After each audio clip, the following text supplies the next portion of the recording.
વડોદરા શહેરમાં મેઘરાજાની ધમાકેદાર એન્ટ્રી સાથે ભારે વરસાદ અને જોરદાર પવનના કારણે જનજીવન પ્રભાવિત થયું છે। સયાજીગંજ પોલીસ સ્ટેશન સામે વર્ષો જૂનું વિશાળ વૃક્ષ ધરાશયી થતાં એક તરફનો માર્ગ સંપૂર્ણપણે બંધ થઈ ગયો હતો। ઘટનાની જાણ થતાં ફાયર વિભાગ અને તંત્રની ટીમ તાત્કાલિક ઘટના સ્થળે દોડી આવી હતી અને વૃક્ષ હટાવવાની કામગીરી યુદ્ધના ધોરણે શરૂ કરી હતી। વડોદરા શહેરમાં ભારે વરસાદ અને તેજ પવનના કારણે અનેક વિસ્તારોમાં વૃક્ષો ધરાશયી થવાના બનાવો નોંધાયા છે। સયાજીગંજ પોલીસ સ્ટેશન સામે વર્ષો જૂનું વિશાળ વૃક્ષ અચાનક રસ્તા ઉપર ધરાશયી થતાં એક તરફનો માર્ગ સંપૂર્ણપણે બંધ થઈ ગયો હતો। સદનસીબે કોઈ ઈજાગ્રસ્ત થયું નથી, પરંતુ વાહન વ્યવહાર ખોરવાતા રસ્તા ઉપર વાહનોની લાંબી કતારો લાગી ગઈ હતી। ઘટનાની જાણ થતાં ફાયર વિભાગની ટીમ અને સંબંધિત તંત્રના અધિકારીઓ તાત્કાલિક સ્થળ ઉપર પહોંચી ગયા હતા। વિવિધ સહિતના સાધનો સહિતના મદદથી ધરાશાયી વૃક્ષને હટાવવાની કામગીરી યુદ્ધના ધોરણે હાથ ધરવામાં આવી હતી, જેથી શક્ય તેટલી વહેલી તકે માર્ગ ફરી વાહન વ્યવહાર માટે ખુલ્લો કરી શકાય। શહેરમાં ચોમાસા દરમિયાન વારંવાર વૃક્ષો પડવાની ઘટનાઓ સામે આવી રહી છે।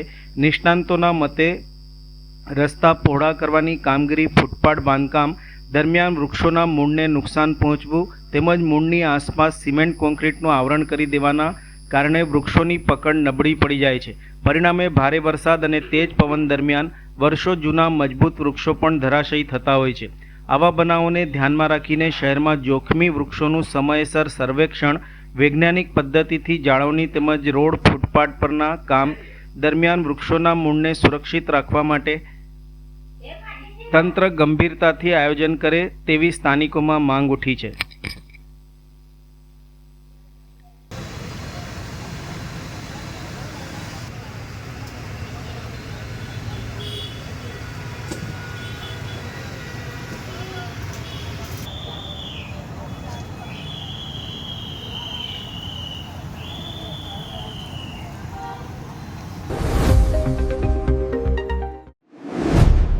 વડોદરામાં ગઈકાલે સાંજથી થયેલા વરસાદ અને તેજ પવનના કારણે શહેરના વિવિધ વિસ્તારોમાં વૃક્ષો ધરાશયી થવાની ઘટનાઓ સામે આવી છે।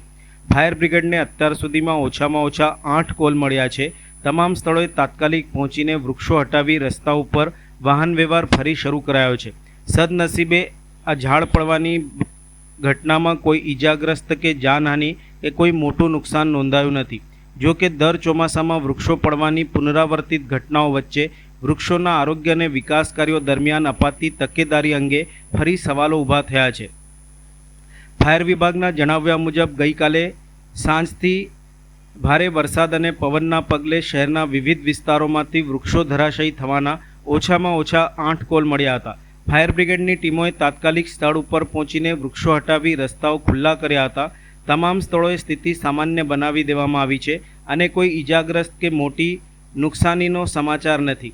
ફાયર વિભાગે જણાવ્યું છે કે આગામી દિવસોમાં પણ ચોમાસાને ધ્યાનમાં રાખીને તમામ ટીમોને એલર્ટ રાખવામાં આવી છે અને કોઈપણ ઇમરજન્સી માટે સ્ટાફ 24 કલાક સજ્જ છે। બીજી તરફ નિષ્ણાંતોનું માનવું છે કે માત્ર ભારે પવન જ નહીં, પરંતુ શહેરમાં જે સમયે વિકાસ કાર્યો દરમિયાન વૃક્ષોના મૂળને થતું નુકસાન પણ આવી ઘટનાઓ માટે એક મહત્વનું કારણ બની શકે છે। રોડ, ડ્રેનેજ, પાણી અને કેબલ લાઇનના ખોદકામ દરમિયાન, ફૂટપાથની કામગીરી દરમિયાન જો વૃક્ષોના મૂળ કાપી નાખવામાં આવે અથવા તો મૂળની આસપાસ માટીનું કુદરતી બંધારણ ખોરવાઈ જાય તો વૃક્ષોની પકડ નબળી પડે છે। ઉપરાંત વૃક્ષોના થડની આસપાસ સંપૂર્ણ પેવિંગ અથવા સિમેન્ટનું ચણતર કરી દેવામાં આવે તો વરસાદી પાણી અને હવા મૂળ સુધી યોગ્ય રીતે પહોંચી શકતા નથી, જેના કારણે લાંબા ગાળે વૃક્ષો કમજોર બનતા હોય છે। વનસ્પતિ અને શહેરી વૃક્ષ વ્યવસ્થાપન સાથે જોડાયેલા નિષ્ણાંતો સમયાંતરે વૃક્ષોનું ટ્રી રિસ્ક એસેસમેન્ટ, સૂકા અથવા તો સડેલા વૃક્ષોની ઓળખ, ઝૂકેલા વૃક્ષોનું સર્વેક્ષણ અને જરૂરી હોય ત્યાં વૈજ્ઞાનિક રીતે છટણી કરવાની ભલામણ કરે છે। મોટા વિકાસ કાર્યો દરમિયાન વૃક્ષોના મૂળને સુરક્ષિત રાખવા માટે પણ તકનીકી માર્ગદર્શિકાનું પાલન જરૂરી માનવામાં આવે છે। આવા સંજોગોમાં શહેરના કમજોર અને જોખમી વૃક્ષોનું વૈજ્ઞાનિક સર્વેક્ષણ કરવામાં આવે, વિકાસ કાર્યો દરમિયાન વૃક્ષ સંરક્ષણના નિયમોનું કડક પાલન કરવામાં આવે અને નિષ્ણાંતોની દેખરેખ હેઠળ જ કામગીરી થાય તેવી માંગ ઉઠી રહી છે। આમ કરવાથી ચોમાસા દરમિયાન વૃક્ષો ધરાશયી થવાની ઘટનાઓમાં નોંધપાત્ર ઘટાડો થઈ શકે છે। કાલ વરસાદ મુજબ રાતના 12 વાગ્યાથી અત્યાર સુધીના ઓછામાં ઓછા 8 જેવા કોલ આપણને ઝાડના વૃક્ષ ધરાશયના મળેલા હતા. એ તમામ જેટલા પણ ઝાડના વૃક્ષ ધરાશય તે જેટલા પણ કોલ મળેલા છે તમામના કોલ આપણે ઝાડના હટાવીને અને પૂર્ણ કરેલ છે. સર, કોઈ જાનહાની એવી થયેલ નથી અને કોઈ નુકસાન એવું ધ્યાનમાં આવેલ નથી. સર, આગળની કેવી કામગીરી રહેશે આ વખતે તોફાની બીજા આગળ વરસાદ હતો? ભવિષ્યમાં પણ આવી રીતના જે મુજબ આપણી કામગીરી રહી છે એ મુજબ આગળ પણ આપણી કામગીરી ચાલુ રહેશે અને કંઈ પણ આવી ઇમરજન્સી હશે તો આપણો તમામ સ્ટાફ ઓલરેડી એક્ટિવ છે અને કામ પ્રત્યે વફાદાર છે અને કમ્પ્લીટ કામગીરી પૂર્ણ કરશે અને નાગરિકોને સુરક્ષિત રાખશે. માજલપુર વિધાનસભાની બેઠક ઉપર સિનિયર ધારાસભ્ય યોગેશભાઈ પટેલનું અવસાન થયા બાદ માજલપુર વિધાનસભાની પેટા ચૂંટણી 30મી જુલાઈના રોજ યોજાનાર છે, જેને લઈને ભારતીય જનતા પાર્ટી દ્વારા સેન્સ પ્રક્રિયા હાથ ધરાઈ છે. ઘણા બધા ભારતીય જનતા પાર્ટીના દાવેદારોએ ચૂંટણી લડવાની ઈચ્છા દર્શાવી છે. પૂર્વ કાઉન્સિલર સ્નેહલબેન પટેલે પણ માજલપુર વિધાનસભા બેઠકથી ચૂંટણી લડવાની ઈચ્છા દર્શાવી છે અને આજે સેન્સ આપી હતી. આ સંદર્ભે તેમણે જણાવ્યું હતું કે ભારતીય જનતા પાર્ટીના દરેક કાર્યકર્તાને દાવેદારી કરવાનો અધિકાર છે. ભારતીય જનતા પાર્ટી ઉમેદવાર નક્કી કરતી હોય છે. જે ઉમેદવાર આવે એના માટે દરેક કાર્યકર્તા મન મૂકીને કાર્ય કરતા હોય છે. દરેક કાર્યકર્તાનો અધિકાર હોય છે ટિકિટ માંગવાનો અને પાર્ટી નક્કી કરે તે માટે અમે કામ કરતા હોઈએ છીએ. ભારતીય જનતા પાર્ટીના દરેક કાર્યકર્તાને દાવેદારી કરવાનો અધિકાર હોય છે. ભારતીય જનતા પાર્ટી ઉમેદવાર નક્કી કરતી હોય છે. જે ઉમેદવાર આવે એના માટે દરેક કાર્યકર્તા મન મૂકીને કામ કરતા હોય છે. માજલપુર વિધાનસભા બેઠક પર અત્યાર સુધી પટેલ ઉમેદવાર હતા, યોગેશભાઈ પટેલ હવે નથી રહ્યા. આપ પટેલ છો, જાતિગત સમીકરણ ખૂબ મહત્ત્વનું હોય છે, એના આધારે આપણે ટિકિટ માંગી છે. પાર્ટી જે નિર્ણય કરશે, હું પણ આટલા વર્ષોથી ભારતીય જનતા પાર્ટીમાં સંગઠનની ટીમમાં કામ કરતી આવી છું અને પાર્ટી નક્કી કરે એ કાર્યકર્તા માટે અમે દોડતા હોઈએ છીએ. તમે ઈચ્છુક છો માજલપુર લડવા માટે? દરેક કાર્યકર્તાનો અધિકાર છે કે ટિકિટ માગવી. આપે પણ એટલે હા, હજી હવે જઈશું, પણ દરેક કાર્યકર્તાનો અધિકાર હોય છે અને પાર્ટી નક્કી કરે એમાં અમે કામ કરતા હોઈએ. માજલપુર વિધાનસભા બેઠકના સિનિયર ધારાસભ્ય યોગેશ પટેલના નિધન બાદ 30મી જુલાઈના રોજ પેટા ચૂંટણી યોજાઈ રહી છે, જેને લઈને પક્ષો દ્વારા ઉમેદવારો માટે સેન્સ પ્રક્રિયા હાથ ધરાઈ છે. બીજેપી દ્વારા આજે સેન્સ પ્રક્રિયા યોજાઈ હતી. 50થી વધુ દાવેદારોએ ફોર્મ લીધા હતા.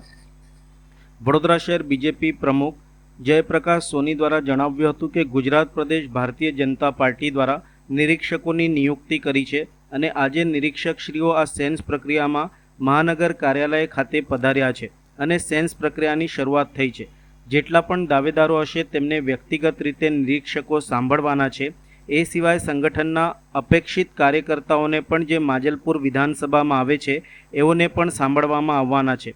એના સિવાય જે પણ કોઈ કાર્યકર્તાને અપેક્ષા હશે કે મારે પણ કંઈ રજૂઆત કરવી છે તો જરૂરથી નિરીક્ષકોની સામે રજૂઆત કરી શકે છે. છેલ્લા કેટલાય વર્ષોથી માજલપુર વિધાનસભા ભારતીય જનતા પાર્ટી સારા એવા માર્જિનથી જીતી રહી છે અને આ વખતે પણ અમને પૂર્ણ વિશ્વાસ છે કે જે પણ કંઈ ઉમેદવાર હશે માજલપુર વિધાનસભા ભારતીય જનતા પાર્ટી ભવ્ય સફળતાથી વિજય પ્રાપ્ત કરવા જઈ રહી છે. તેઓએ પોતાની દાવેદારી ચર્ચાને પૂછાતા તેમણે લઈને જણાવ્યું હતું કે હું અત્યારે મને જે પણ જવાબદારી મળી છે એ જવાબદારી સુપેરીએ નિભાવવાનો છું અને મારી કોઈ અપેક્ષા પણ નથી. હું કામગીરી આગામી દિવસોમાં કરવાનો છું. માજલપુર વિધાનસભાનું કમળ જીતીને વિધાનસભામાં પહોંચે એ મારી જવાબદારી છે. પાર્ટી ટિકિટ આપશે તો તેવા પ્રશ્નના ઉત્તરમાં જણાવ્યું હતું કે એ જે પણ નિર્ણય ઉમેદવારમાં થતા હોય છે તે આપની ધ્યાનમાં છે. આજે નિરીક્ષકો આવ્યા છે, સેન્સ પ્રક્રિયા થશે, ત્યારબાદ એમનો રિપોર્ટ સબમિટ કરશે પાર્લામેન્ટની બોર્ડમાં અને અમારું પાર્લામેન્ટરી બોર્ડ એ આખરી સત્તામંડળ છે. એ જે પણ કોઈ નિર્ણય લેશે તે નિર્ણય સૌ કાર્યકર્તાઓને શિરોમાન્ય રહેશે અને એ પ્રમાણે પાર્ટી કામ કરશે. બેઠક ઉપર હાલ તો કોઈ પ્રતિસ્પર્ધા દેખાતી નથી તેમ જણાવ્યું હતું. માજલપુર વિધાનસભા ક્ષેત્ર માટે બહારના ઉમેદવારો પણ ઈચ્છુક હોય દાવેદારી કરી શકે તેમ જણાવ્યું હતું. પાર્ટી પાર્લામેન્ટરી બોર્ડ આખરે નિર્ણય લેશે કે કોને ટિકિટ આપવી. ગુજરાત પ્રદેશ ભારતીય જનતા પાર્ટી દ્વારા નિરીક્ષકશ્રીઓની નિયુક્તિ કરી છે અને આજે નિરીક્ષકશ્રીઓ આ સેન્સ પ્રક્રિયા માટે મહાનગર કાર્યાલય ખાતે આપ પધાર્યા છે અને સેન્સ પ્રક્રિયાની શરૂઆત થઈ ચૂકી છે. જેટલા પણ દાવેદારો હશે એમને વ્યક્તિગત રીતે તેઓ સાંભળવાના છે. એ સિવાય સંગઠનના અપેક્ષિત શ્રેણીના કાર્યકર્તાઓને પણ જે માંજલપુર વિધાનસભામાં આવે છે એઓને પણ સાંભળવાના છે. એના સિવાય કોઈ કાર્યકર્તાને અપેક્ષા હશે કે મારે પણ કંઈ રજૂઆત કરવી છે તો જરૂરથી નિરીક્ષકોની સામે પોતાની રજૂઆત કરી શકે છે. માંજલપુર બેઠક પર જાતિગત સમીકરણ કેટલું મહત્વનું છે? આપ માનો છો એવું કંઈ છે? છેલ્લા કેટલાય વર્ષોથી માંજલપુર વિધાનસભા ભારતીય જનતા પાર્ટી સારા એવા માર્જિનથી જીતી રહી છે અને આ વખતે અમને પૂર્ણ વિશ્વાસ છે કે કોઈ પણ ઉમેદવાર હશે માંજલપુર વિધાનસભા ભારતીય જનતા પાર્ટી ભવ્ય સફળતાથી વિજેતા પ્રાપ્ત થવાનું છે. પોતે માંજલપુરમાં રહો છો, આપે પણ દાવેદારી કરી છે, આપે બી ટિકિટ માંગી છે? હું અત્યારે કોઈ દાવેદારી કરી નથી અને એવી કોઈ મારી અપેક્ષા પણ નથી. મને જે જવાબદારી મળી છે એ જવાબદારી સુપેરે નિભાવવા માટેની હું કામગીરી આગામી દિવસોમાં કરવાનો છું. માંજલપુર વિધાનસભાનું કમળ જીતીને વિધાનસભામાં પહોંચે એ મારી જવાબદારી છે. પાર્ટી ટિકિટ આપશે?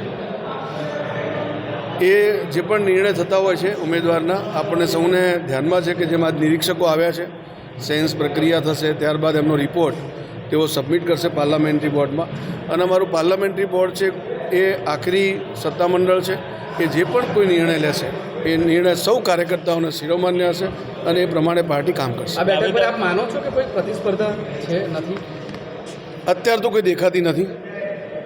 દાવેદારો માત્ર માંજલપુર વિધાનસભા ક્ષેત્રના જ હશે કે પછી બહારના પણ કોઈ આવીને દાવેદારી કરશે? વિધાનસભા ક્ષેત્ર એવું છે કે જેમાં બહારના જે કાર્યકર્તાઓને પણ ઈચ્છુક હોય તો દાવેદારી કરી શકે છે. પાર્ટી પાર્લામેન્ટરી બોર્ડ આખરી નિર્ણય લેશે કે કોને આમાંથી ટિકિટ. વડોદરા શહેરમાં પડેલા નજીવા વરસાદ બાદ પણ શહેરમાં અનેક માર્ગો ઉપર પાણી ભરાઈ જતા લોકોને ભારે હાલાકીનો સામનો કરવો પડ્યો હતો. ખાસ કરીને ખિસકોલી સર્કલ વિસ્તારમાં ટ્રાફિક જામ સર્જાતા ઓફિસ અને ધંધા રોજગાર માટે નીકળેલા લોકો લાંબા સમય સુધી વાહન વ્યવહારમાં અટવાયા હતા. વરસાદી પાણીના નિકાલ અને રસ્તાઓની સ્થિતિને લઈને સ્થાનિકોમાં નારાજગી જોવા મળી હતી. વડોદરા શહેરના ખિસકોલી સર્કલ નજીક નજીવા વરસાદ બાદ જ રસ્તા ઉપર પાણી ભરાઈ જતા વાહન વ્યવહાર ધીમો પડી ગયો હતો.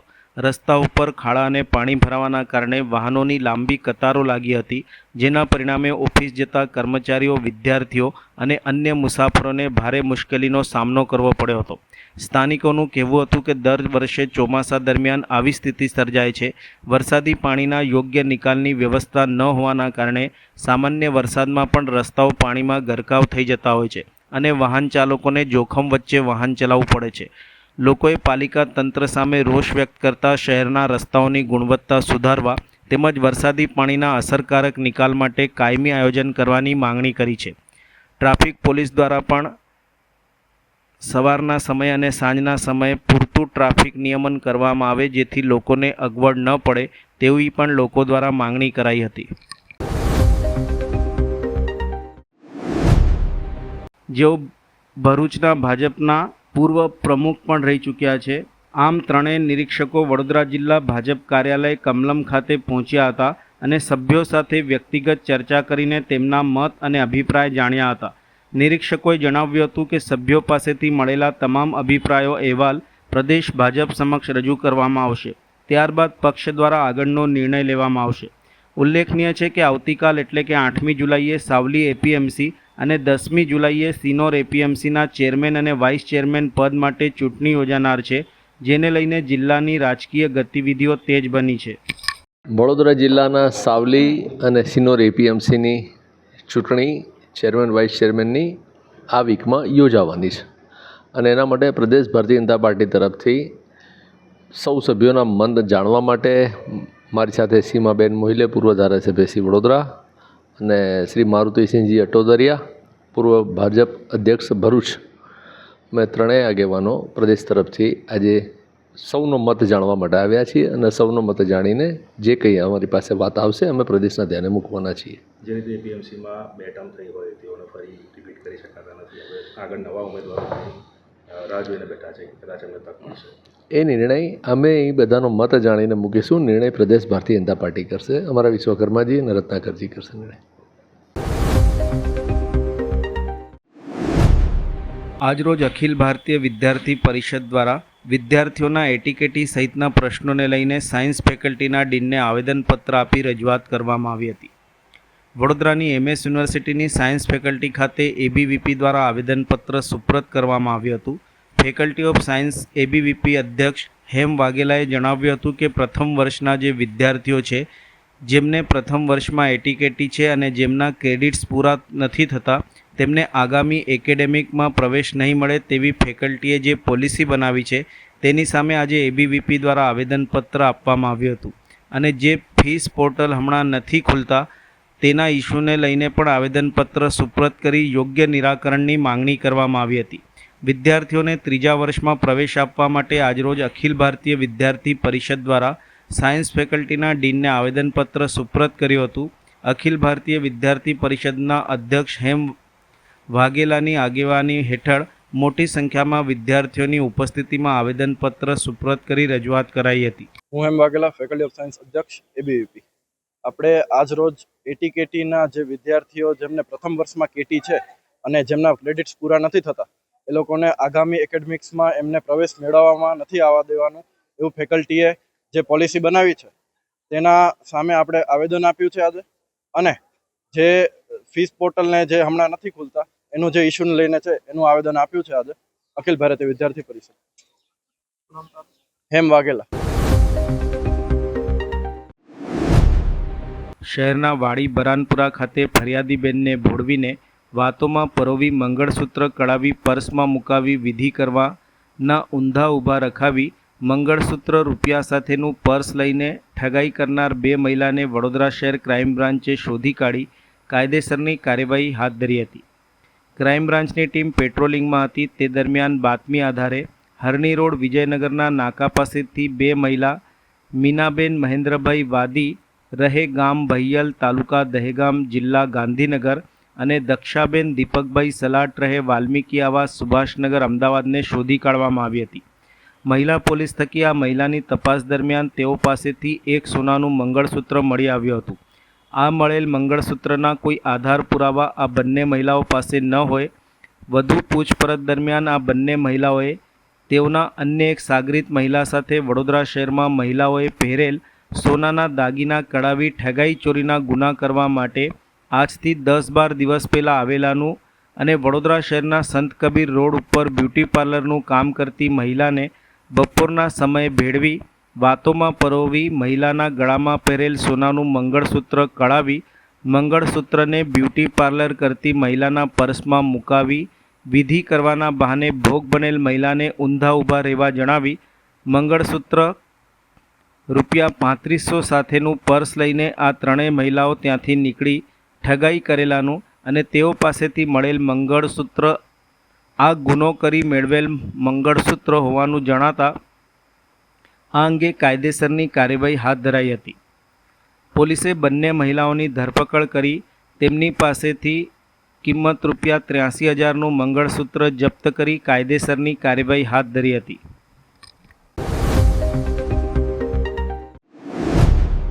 વડોદરા મહાનગરપાલિકાની આજરોજ રિવ્યૂ બેઠક મળી હતી. મ્યુનિસિપલ કમિશનર અરુણ મહેશ બાબુની અધ્યક્ષતામાં મળેલ રિવ્યૂ બેઠક સંદર્ભે તેઓએ માહિતી આપતા જણાવ્યું હતું કે સૌથી પહેલાં તો 4 ઝોનલ એન્જિનિયરની રિવ્યૂ કરવામાં આવી છે. જે ફિલ્ડમાં હાલમાં ચાલતા કામોમાં વોટર લોગિંગ કાઢવા માટે પગલાં લેવાના છે તેના ઉપર કાળજી રાખવાનું કહેવાયું છે. ડી વોટરિંગ પંપ એક્ટિવેટ કરવાનું કીધું છે. ડ્રેનેજ સાફ સફાઈ કરી પાણીના નિકાલ માટે કહેવાયું છે. તમામ અધિકારી કર્મચારીઓને ફિલ્ડમાં રહેવા સૂચના આપવામાં આવી છે. વરસાદ હોય તો રેનકોટ પહેરીને ફિલ્ડમાં કામ કરવા સૂચના અપાઈ છે. નવા ડેવલપિંગ વિસ્તારમાં CCTV LED બોર્ડના વધારો કરવાનું નક્કી કરાયું છે. સેફટી સલામતી માટે CCTV કેમેરા તેમજ રોડ ઉપર ટ્રાફિકના મોનિટરિંગ માટે નવા CCTVનું આયોજન છે. ખંડેરાવ માર્કેટમાં પણ 2nd ફ્લોર 3rd ફ્લોરમાં સ્વચ્છતાને જાળવવા માટે કોઈ પાન પિચકારી ન મારે કચરો ન નાખે તેને ધ્યાને રાખી કેરિડોરમાં પણ CCTV મૂકવાનું ડિસિઝન લીધું છે જેથી કરીને સ્વચ્છતા સારી રહે. ઓફિસ સ્કૂલ હોસ્પિટલમાં સ્વચ્છતા કેમ્પેન પણ ચાલી રહ્યા છે. સ્વચ્છતા જાળવવા સૂચના અપાઈ છે. ગાર્ડન પ્લાન્ટેશનમાં કરવાનું શરૂ થયું છે. ફ્રી રોપા વિતરણનું પણ પ્લાનિંગ કરાઈ રહ્યું છે. ડ્રેનેજની કામગીરી પણ જે ચાલી રહી છે તે ઝડપી પૂર્ણ કરવા સૂચના અપાઈ છે. હેરિટેજમાં માંડવીનું જે કામ શરૂ કર્યું છે, લાલકોટમાં પણ કામ પ્રગતિ હેઠળ છે. પ્રધાનમંત્રી આવાસ યોજનામાં દેણામાં વીએમસીનું મલ્ટિપલ હાઉસિંગ થઈ શકે છે કે કેમ તે માટે પણ કામગીરી હાથ ધરાઈ છે. ડીપીઆર મોકલી રહ્યા છીએ. પીવાના પાણીમાં કન્ટામિનેશનનો જે ઇસ્યુ છે તે પતી ગયું છે એવું જણાવાયું છે. છતાં વોર્ડ નંબર 6, 13, 14, 15, 7 અને 8માં જે ઇસ્યુ હતા તે ઇસ્યુ પૂરા કરવા સૂચના આપી છે. લાઇન જોડાણની કામગીરી પણ શરૂ થઈ છે. તળાવ શુદ્ધિકરણ સહિતની કામગીરી માટે ડેવલપમેન્ટ થશે. ડાર્ક સ્પોટમાં લાઇટિંગની સૂચના આપવામાં આવી છે. લગભગ 38 સ્પોટ આઈડેન્ટિફાઈ કર્યા છે. 300+ લાઇટ માટેનું સ્ટ્રીટ લાઇટ વિભાગ આયોજન કરી રહ્યું છે. વિશ્વામિત્રીની સાઈડમાં ઝાડ વાવેતરનું કામ કન્ટિન્યુ છે. દબાણ દૂર કરવા, ગ્રીનરી વધારવાની કામગીરી હાથ ધરાશે. ફૂટપાથ ખુલ્લા કરવાની કામગીરી કન્ટિન્યુ રહેશે. ટ્રાફિક માટે વ્હાઇટ માર્કિંગ ફાસ્ટ કરવા કહેવામાં આવ્યું છે. સીએનડી વેસ્ટ બાબતે પણ સૂચના આપવામાં આવી છે. પાણીના સ્ત્રોત વધારવાની તૈયારીઓ કરાઈ છે. ટ્રી પ્લાન્ટેશન, સ્વચ્છતા, પાર્કિંગ ઉપર વિશેષ ફોકસ છે. પાણીમાં જતા પ્લાસ્ટિક બોટલો માટે નેટ લગાવી તે દિશામાં પણ કામગીરી થશે. જોખમી અને જર્જરિત બિલ્ડિંગો માટે પણ નોટિસ ઇસ્યુ કરાઈ છે. તેના ઉપર પણ કાર્યવાહી કરવામાં આવશે. સાથે સમગ્ર બેઠક સંદર્ભે મ્યુનિસિપલ કમિશનર અરુણ મહેશ બાબુ દ્વારા વિસ્તૃત માહિતી આપી હતી.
લિસ્ટ પણ અમે આંગણવાડીઝ અને હોસ્પિટલ્સ લઈ લીધા છે, સ્કૂલમાંથી પણ લઈ લીધા છે. એટલે ચારો ઝોનના આસિસ્ટન્ટ એન્જિનિયર બિલ્ડિંગ્સને ખાસ કરીને આ તમામ રિપેર્સ કરીને ઓફિસને ક્લીન કરવા માટે પણ કીધું છે. અને તમામ ઓફિસીસની અંદર સ્વચ્છતા પણ જાળવી રાખવા માટે આજે તમામ ચારો આસિસ્ટન્ટ કમિશનર સૂચના આપી છે, જેથી કરીને કોઈ બોર્ડ ઓફિસમાં આવે, અરજદાર આવે અથવા સફાઈ કર્મચારીઓ પણ કોઈ પણ ઓફિસમાં ગંદકી ના ફેલાવે એના માટે ખાસ કાળજી રાખવાનું કીધું છે. હવેથી ગાર્ડન પ્લાન્ટેશન્સ પણ અમે મોટાભાગમાં કરવાનું શરૂ થઈ ગયા છે. હવે શહેરમાં મોટા જગ્યામાં ward offices, zonal offices, public interaction spaces, જેથી કરીને મોલ્સ છે, પ્રાઇવેટ મોલ્સ છે, રેલવે સ્ટેશન છે, બસ સ્ટેશન છે,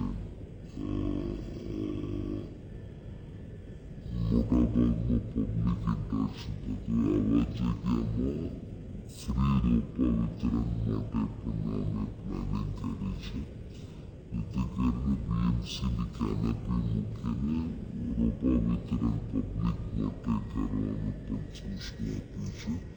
સ્થાનિક લેવલમાં વિતરણ થાય તો પબ્લિકમાં મેક્સિમમ ટુ મેક્સિમમ પબ્લિકને ઝાડો અને વાવેતર કરવા માટે રોપો પહોંચી શકે. સાથે સાથે ડ્રેનેજનું કામગીરીમાં પણ અત્યારે જે પણ કામો ચાલી રહ્યા છે એનું પણ ફાસ્ટ વહેલા તકે પૂરું કરવા માટે સૂચના આપી છે. જે પણ કામોમાં પેન્ડન્સી છે એ પણ વહેલા તકે પૂરું કરીને સીવર લાઇન સાથે અટેચ કરવાની પણ સૂચના આપી છે. હેરિટેજમાં માંડવીનું કામ પણ એ લોકો શરૂ કરી દીધું છે અને નેક્સ્ટ લાલકોટમાં પણ જે કામ પ્રગતિ હેઠળ છે. ચોમાસાના કારણે જે પેસ્ટિંગની કામ હશે એમાંથી ડીલે થતું હશે પણ એ પણ અત્યારે શરૂ થઈ ગઈ છે. પ્રધાનમંત્રી આવાસનું ખાસ કરીને દેનામાં જે વડોદરા મહાનગરપાલિકાનો એરિયા છે ત્યાં મલ્ટિપલ હાઉસિંગ થઈ શકે કે એ પણ એક્સપ્લોર કરવાનું કીધું છે. હવે 30,000 મકાનોની અમે પ્લાનિંગ કર્યા છે, એમાં લગભગ 12 ડીપીઆર સરકારમાં પહોંચી ગયું છે. હવે 3 ડીપીઆર અમે મોકલી રહ્યા છે, જેથી કરીને આવનારા દિવસમાં મોટા પ્લોટ્સ જે હાઉસિંગ માટે રિઝર્વ છે ત્યાં હાઉસિંગ ફોર ઓલ સ્કીમ બની શકે એમ છે. પીવાના પાણીમાં કન્ટામિનેશનનું મોટાભાગના ઇસ્યુઝ પતી ગયું છે એવું મને જણાવવા માંગ્યું છે. છતાં પણ વોર્ડ નંબર 13, 14, 15 અને 7 નંબર, 8 નંબરમાં જે ઇસ્યુઝ હતા એ બધું પૂરું કરવા માટે અને નિરાકરણ જાતે ત્યાં સ્થાનિક લેવલના સ્થાનિક પદાધિકારીઓ પબ્લિક સાથે રહીને એ બધા કામ નિકાલ કરવા માટે મેં અત્યારે સૂચના આપી છે. આપણે આશા રાખીએ કે વહેલા તકે આ બધું કામ પૂરું થાય અને પ્રશ્નથી પાણી આપી શકે. જે લાઈન જોડાણનું કામગીરી બાકી છે 125 એમએલડીનું એ પણ કામ શરૂ થઈ ગયું છે, પણ તેનું પાણી સીપેજનું કામ છે. પણ એ લોકોએ ટીમે મને કીધું છે કે વિધિન આ મંથ એન્ડ સુધી આ પડકારો કામ પૂરું કરશું, જેથી કરીને આપણે 50 એમએલડી પાણી ઝડપીમાં લઈ શકીએ. આવનારા દિવસમાં લેક્સના જે ડેવલપમેન્ટ અને રીડેવલપમેન્ટ સુધીકરણ